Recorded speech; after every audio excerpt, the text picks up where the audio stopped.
How many of you grew up playing this game at home? The Guess Who. It's still out. There's a couple of games, some oldies that are still good today. So in the game Guess Who, each of the players have a card and a character on that card. And their objective is to try and guess the character on their opponent's card. But they can't just ask names. That's going to take forever. And so they ask questions, identifying questions about the other person's person. Characteristics. The color of their hair, whether it's a male or a female, the color of their eyes, the shape of their nose, if they're wearing a hat. They ask all sorts of questions about their characteristics so that they can hone in and try and define who this person is. And so, for instance, if you had this good-looking Eric here with a sailor's cap, all you had to ask is, he a sailor? And you're ready to go, and you got the question. But that's the idea. Can I ask some questions to try and see for myself, to identify who it is that you have on your card? So I've been preaching with you off and on for the past month or so this series about under construction. How from 1 John chapter 3 and verse 8, Jesus came to undo the works of the evil one. And by virtue, he came to restore, to build, to leave the imprint of his image on his people. In every building project, there's a process of tearing down, of demolition, of tearing out that which is old in order to construct and to build that which is new. And that's what Jesus is desiring to do in his people and all of his people. The work of the evil one has been active in the lives, in our hearts.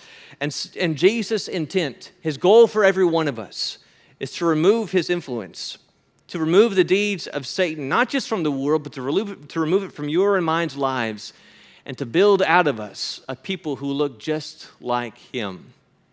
Well, you notice in 1 John chapter 3 and verse 1, John begins by saying, how great a love the Father has bestowed on us, that we would be called children of God, and such we are. For this reason, the world does not know us, because it did not know him. Children of God, let me ask you a question. If you had to identify the characteristics of a child of God, what would you say? Now, if you had a child of God, a picture of a child of God on a card, what kind of characteristics are you going to be talking about? What kind of identifying markers are you going to see? What defines a child of God? We might have a lot of answers there. There might be a lot of things that you and I come up with, but John gives us a simple definition of a child of God. And verse 10, when he says, by this the children of God and the children of the devil are obvious. Anyone who does not practice righteousness is not of God, nor the one who does not love his brother. Two very simple characteristics of those who are children of God. Number one, they practice righteousness. Righteousness, right living under God's standard, right living before God's eyes. We're right. We're doing the right things in the right way. And we've talked about that in different avenues this past couple months, the past couple weeks of this month, about pursuing purity over impurity, or strong faith over doubt, or maybe just broadly pursuing the right path versus the path of sin. That's the idea here. People who do what is right, because if you look in verse 7, we're simply trying to walk in the image and the footprints of Jesus. We're being righteous because he is righteous. We're doing the right things because he did the right things. And so one of the identification markers, one of the ways we can define the people of God, the children of God, is that they do right things. They are righteous. The other one is that they are people who love their brother. They love their brother. They love one another. And all through 1 John 3 and just seeping through 1 John 4, the apostle, beloved by the Lord, comes back and says, if you're going to be a child of God, you're going to wear that title, you're going to walk that walk, then you're going to be a person who loves their brother sincerely. Brethren, there may not be a more distinguishing characteristic of the people of God than that we love one another, and that we love one another sincerely. We love one another from our hearts. Our talk today is simply this, from 1 John chapter 3 and verse 14. We know that we have passed out of death into life because we love the brethren. He who does not love abides in death.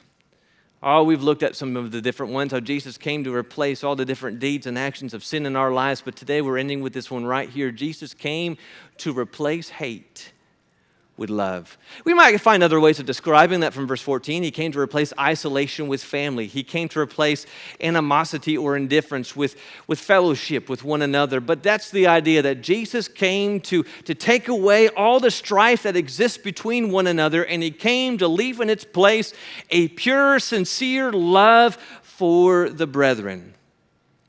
The amazing thing from this context is that he gives us an example and he says, don't do this. Now, if you're going to pull out a Bible example of someone who didn't like someone, of someone who really wasn't loving, of someone who in fact hated a brother, who would you use? Well, you might use maybe King Saul. I mean, he had a vendetta against David. You might use Judas. He's kind of like the top of the list. Here's the one who actually rejected the Lord. He was the one who turned him over to his accusers. He's the one who handed them over to those who came in the garden. But the example he uses in 1 John chapter 3, he says down in verse 11, he says, "For this is the message which you have heard from the beginning, that we should love one another, not as Cain, who was of the evil one, and slew his brother. And for what reason did he slay him? Because his deeds were evil, and his brothers were righteous." Notice what it said there about Cain. Why did Cain kill Abel? Well, John gives us a simple definition, a simple explanation. Why did Cain kill evil? Well, because Cain chose to do what was evil, and his brother chose to do what was right. And that's right. But you and I know there's a lot more than just he did what was evil. He chose what was evil. We can kind of characterize or clarify, maybe specify that evil, can't we? Why did Cain kill evil? Why did Cain kill Abel? Well, because he was jealous of God's attention.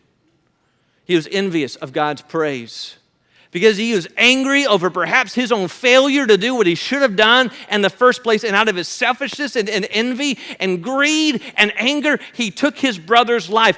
That's the point, brethren. The sin of Cain did not begin with his hands. It began with his heart. And that is what Jesus came to take away from me. Listen to this.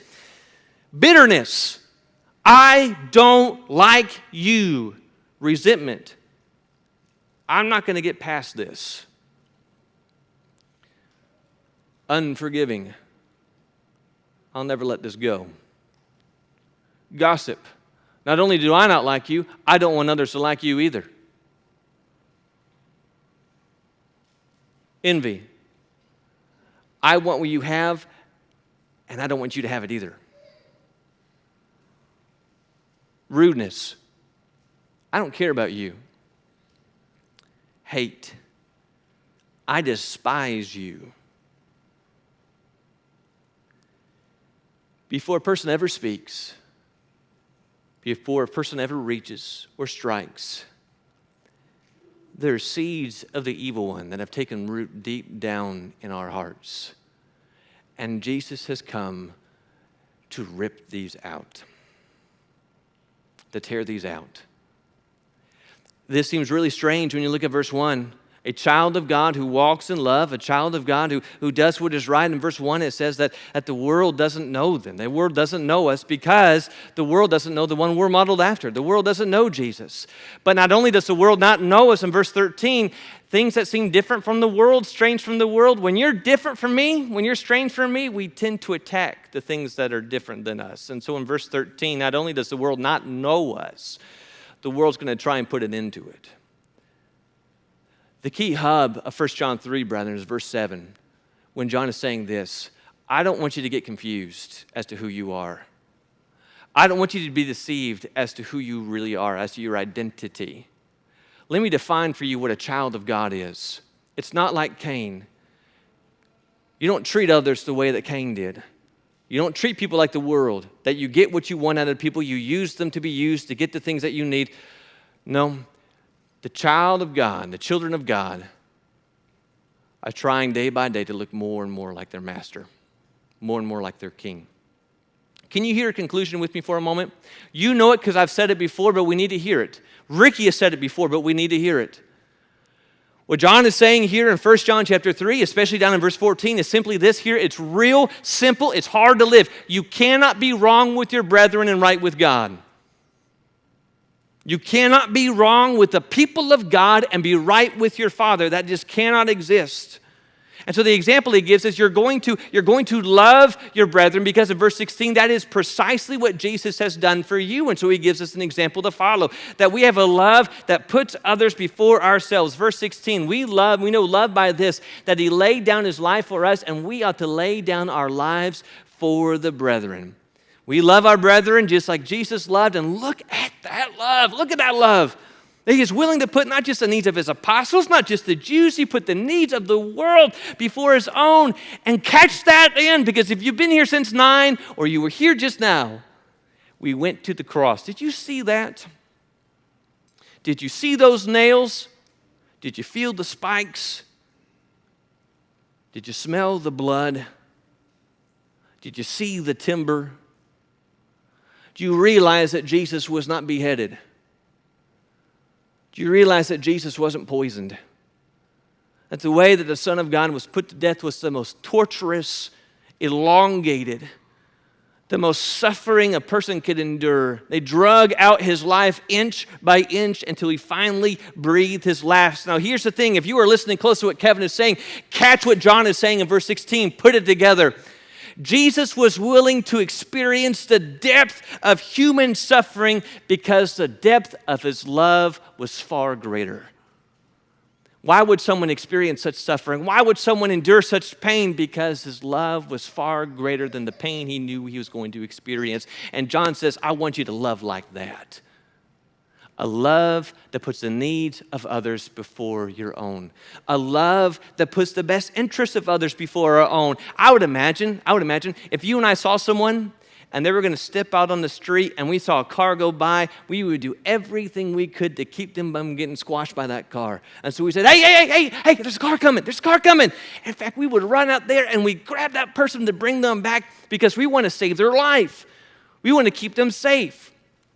Well, what about this? What about when it's not a car coming? What about when it's not physical harm? What about when it's spiritual harm? What about it's our brothers and our sisters who are suffering not in the flesh, but they're suffering right here. They're suffering in their heart because, as Paul would say, what about those who are unruly, those who are faint-hearted, those who are weak? He says, here's what you're going to do, brethren, family of God, children of God. You're going to admonish the unruly. You're going to offer that corrective teaching to those who are unruly.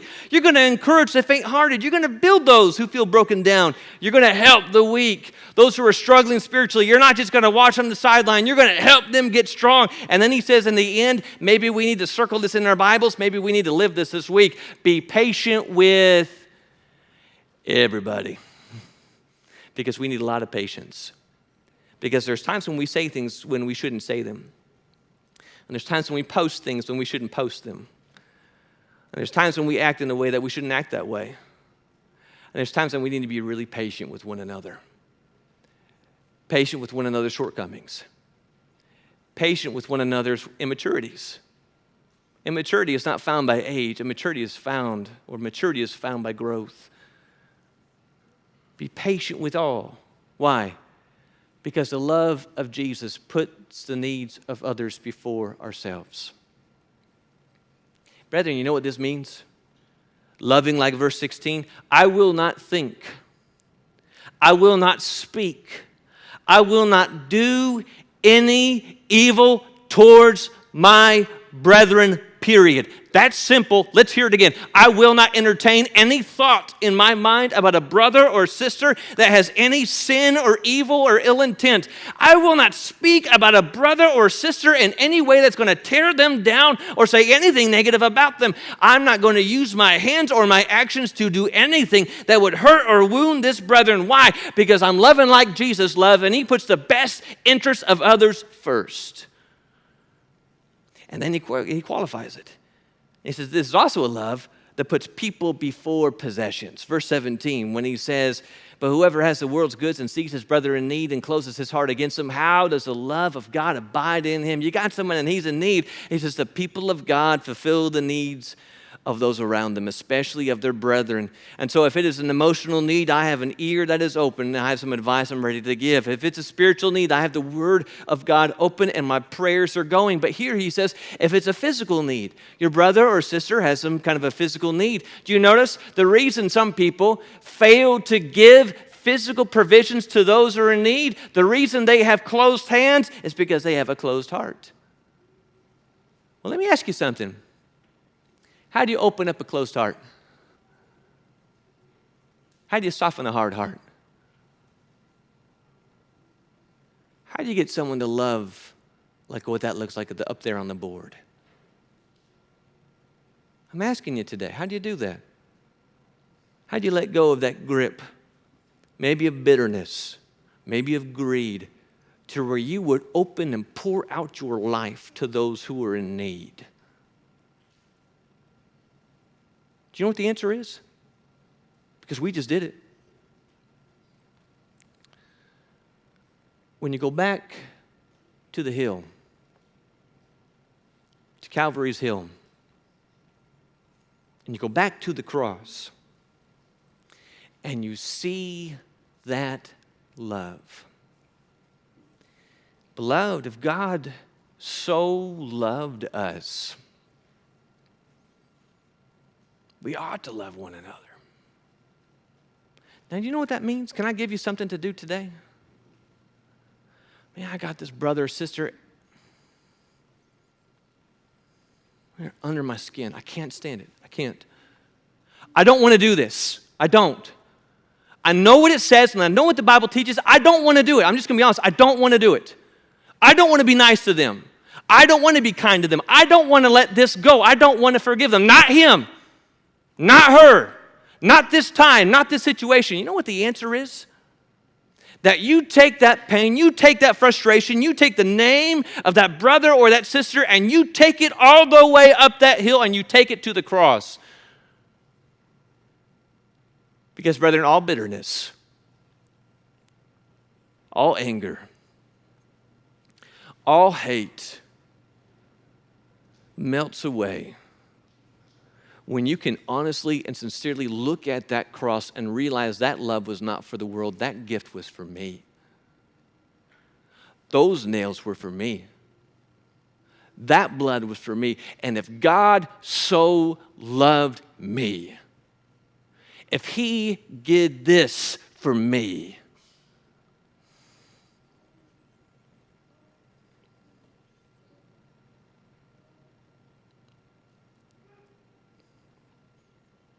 then I can give some love. Then I can offer kindness. Then I will offer grace and forgiveness to my brethren around me. If God so loved us, we have to love one another. Maybe the reason we found ourselves so distant and so unforgiving is that we spent so far from Calvary, so much time away from the cross. You got something there, and you don't want to let that go? Then take it. Take it with you. Take their name. Take the conflict, and you take it with you back to Calvary. I want you to notice something unique about 1 John chapter 3. We've mentioned a lot of different subjects right out of this chapter, and I want you to notice a shift that takes place. In verse 3, he talks about purification. He says, everyone who has this hope fixed on himself purifies himself just as he is pure. And then verse 6, he says, no one who abides in him sins, and no one who sins seen him or knows him. Little children, make sure no one deceives you. The one who practices righteousness is righteous, just as he is righteous. Do you hear the emphasis? He says, you purify yourself. The one who is wicked, and the one who is righteous is righteous. And it's John's way of saying, you got to do this on your own. I can't be pure for you. I can't be righteous for you. I can't be wicked for you. You're going to choose your own path. You've got to make this up on your own. It's you and your choices and your decisions. You've got to do this. You've got to be pure. You've got to be righteous. You've got to choose the right choices. But you know what the amazing thing is? And the chapter is so focused on love, on loving one another. I want you to notice how he started all this. Did you see it? Notice it. Just look at it on the screen. See how great a love the Father has bestowed upon us, that we should be called the children of God, and such we are. For this reason, the world does not know us, because it did not know him. Beloved, now we are children of God, and it does not yet appear as to what we shall be. We know that when he appears, we shall be just like him because we shall see him just as he is. Do you notice the emphasis? Through the chapter, he says, you've got a lot that you can do. In fact, there's a lot that you have to do, but I don't want you to forget. I'm going to call you to love one another because there's something that you have in him. Can you pull that right out with me? We're family. We are children of God, and such we are. Brethren, you are sitting in a room of the redeemed, of people who have made the same confession, of people who have made the same commitment. I belong to King Jesus. We're not talking about people who have made a prayer private in the closet. We're talking about people who have plunged in the water, who have said, I am giving my life to the King. You are in a room of the collective of God's people who said, I'm with him and I'm following the King. We're family. Now, here's the thing. Family never gives up. Family works it out. Family stays together. Family is patient. Yep, families have problems. There's no such thing as normal except on the washing machine. And so, no, we're not normal. We have some issues. We have some conflicts. But family loves. No one loves like family. No one seeks to understand like family. No one stays together like family. Family works it out. John says, I don't want you to forget. It's not that I'm a child of God. We are the children of God. And then he reminds us that we're in this together because he says, for this reason, the world does not know him because it does not know him. It doesn't know us. The world doesn't know us. Your brethren, right now, right here at home, those who assembled early in the morning, can I tell you something about your brethren? Your family here at Campbell Road are trying everything they can every day to be clued into God through his word and to know this word better and better. Your family here at Campbell Road are doing the best that they can to make their marriages thrive, and not just survive, but to thrive, to draw closer to one another, even in the midst of a year like this. And your brethren here at Campbell Road are trying to the best of their ability to raise their kids, not just to know God, but to love God and to love him fiercely. And your brethren here at Campbell Road are facing the world. And so they're facing a world that doesn't know them and doesn't know you. And so there's conflict at work, and there's conflict at school, there's conflict, of course, on social media and in politics, but there's conflict everywhere because the people of God are facing an increasingly wicked world, and the more that we try and shine our light, the more the darkness tries to snuff it out. But our brethren, your brethren, do that and know that. And then all the things on our hearts, our loved ones who are sick, our families grieving those who have passed away, the kingdom come, and the glory of Christ. Your brethren are praying those same prayers at home. What John is saying is, don't forget you're in this together, and don't forget who the real enemy is. We are not the enemy. Do not be deceived, my brethren. We are not the enemy. All the peripheral decisions before you made into this room does not matter. We are not the enemy. The world doesn't know us because we are the children of God. There is an enemy we stand against. There is an enemy we try and fight against. And he is doing the best that he can to pollute this world and all of our neighbors at its worst. But John says, I don't want you to forget that you're in this together. And in fact, I don't want you to forget what all this is about.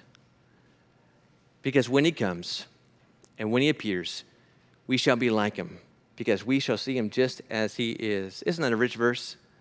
Have you thought about verse 2 before? I don't know what Jesus looks like in his glory, but when he comes, we're going to see him, and not just see him, we are going to be just like him. Have you thought about that for yourself? What will you be like glorified in Christ? I know you've thought about that, the resurrection. Have you thought about it, being like Jesus, free from all the shackles of this world? Have you thought about what it would be like to be like him? I need you to do something for me. I need you to look right and left just for a minute. I can see you, so do it for me. Now do it for a minute. I'm going to come down and do it too. I'm already looking at you. Now keep looking at each other. Have you thought about verse 2 this way? Can you do that again? Because have you thought about your brethren in the image of Jesus?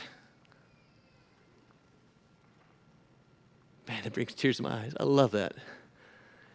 Because I'm looking at some of the most beautiful people in the world right now. And one day, there's not going to be any sickness, no crutches, no masks. All of our imperfections are going to be gone. And I'm looking at you now, and one day I'm going to be seeing you in glory. Just like Jesus. Oh, your faces are going to be shining and smiling just as they are now. No sin, no temptation, no evil, no weakness. We will be like him, just as he is. There's a reason when we sing that song, it's not, when I get to heaven, what a gloriful day, or what a wonderful day it will be. When we all get to heaven. I can't imagine heaven without you. And when you look right and left, it ought to be the same, my brethren. I can't imagine going home without you. Without you. Because as wonderful as verse 2 is going to be for me, at least in my hope, in my aim, I can't wait to see that day for you and to share in that together.